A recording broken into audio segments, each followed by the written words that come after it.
حضرت عبداللہ بن مسعود رضی اللہ تعالیٰ عنہ فرماتے ہیں کہ قرآن مجید برہان الرشید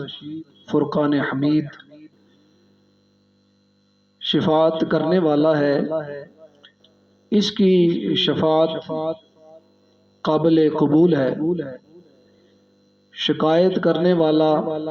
اور تصدیق کیا ہوا ہے، جو شخص اسے پیشوا بنائے گا یہ اس کی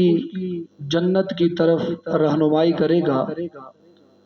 اور جو اس سے منہ موڑے گا یہ اسے جہنم کی طرف ہانک کر لے جائے گا۔ حضرت فقیہ رحمۃ اللہ تعالی علیہ فرماتے ہیں شافع و مشفع کا مطلب یہ ہے یہ اپنے پڑھنے والے کے لیے شفاعت کرے اور قرآن پاک کی بدولت اس کی شفاعت ہوگی، اور جو اس کی تلاوت نہیں کرتا اور نہ ہی اس پر عمل کرتا ہے تو ایسے شخص کے خلاف شکایت کرے گا، اور قرآن پاک کے قول کی تصدیق کی جائے گی۔ جو قرآن پاک کی تلاوت کرتا ہے اور اس پر عمل پیرا ہوتا ہے، قرآن پاک اس کی رہنمائی کرتے ہوئے اسے جنت میں لے جائے گا، اور جو قرآن پاک کی تلاوت نہیں کرتا اور نہ ہی اس پر عمل کرتا ہے قرآن پاک اسے ہانکتا ہوا روز قیامت جہنم کی طرف لے جائے گا۔ سامعین ذی وقار،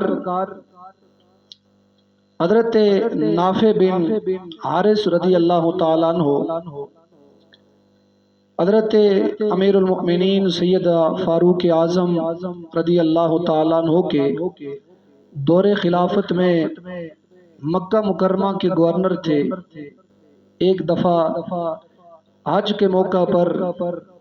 امیر المؤمنین حضرت فاروق اعظم رضی اللہ تعالیٰ عنہ کے لیے آپ استقبال کے لیے مکہ المعظمہ کی جانب رہت سفر ہوئے، تو جب آپ نے امیر المؤمنین حضرت فاروق اعظم رضی اللہ تعالیٰ عنہ کا استقبال کیا تو حضرت نافع بن عبد الحارث سے امیر المؤمنین فاروق اعظم رضی اللہ تعالیٰ عنہ نے پوچھا، اے نافع، میں نے تمہیں مکہ المکرمہ کا گورنر منتخب کیا تھا، اور آج تم اپنے جگہ قائم مقام کس کو چھوڑ کر آئے ہو؟ حضرت نافع بن عبد الحارث آپ فرماتے ہیں امیر المؤمنین میں اپنی جگہ حضرت عبد الرحمن بن ابزی کو چھوڑ آیا ہوں۔ تو حضرت فاروق اعظم رضی اللہ تعالیٰ عنہ نے آپ کی طرف دیکھتے ہوئے فرمایا کہ تم غلام کو قریش کا سردار ٹھہرائے ہو؟ آپ نے فرمایا کہ امیر المؤمنین میں اس بندے کو قائم مقام ٹھہرایا ہوں جو قرآن پڑھنے میں قاری قرآن بہتر ہے۔ تو حضرت فاروق اعظم رضی اللہ تعالیٰ عنہ نے فرمایا تم نے ٹھیک کیا ہے، کچھ لوگ ایسے ہیں جو قرآن سے محبت کرتے ہیں اور قرآن انہیں عظمت، بلندی اور مقام عطا فرما دیتا ہے، اور کچھ لوگ ایسے ہیں جو قرآن سے دوری اختیار کر رکھتے ہیں اور وہ گمراہ ہو جاتے ہیں